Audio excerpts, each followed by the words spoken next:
ছিল এখন জানি না কি হয়েছে, আর বাইক ফাইট এখন দমকালে এসছে ইয়ে করছে, ঠিক আছে এখনো সেটা কনফার্ম হয়নি তো, গাড়ি ইয়ে করছে সবে এখন আমি দেখছি, দাঁড়াও। দাঁড়িয়েছিলাম তো আমরা চাকরিতে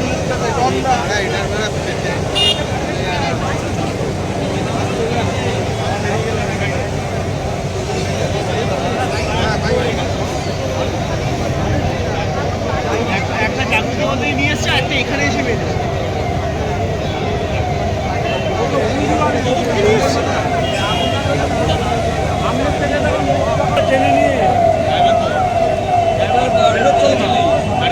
ঠিক আছে।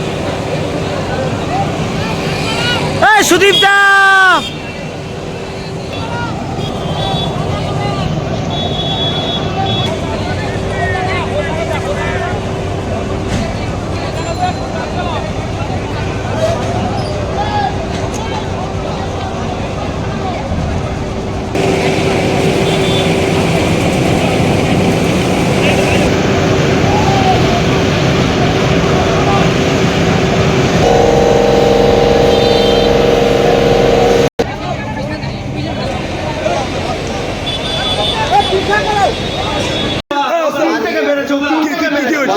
চাকা গাড়ি 4 চাকা গাড়ি ডালে ঢুকে গেছে, ভেঙে গেছে।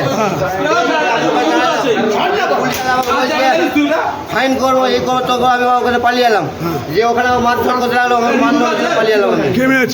পুলিশের লোকে মারলো, ওখানে লোকে ওখানে ধরে পাবলিক ধরে মারলো।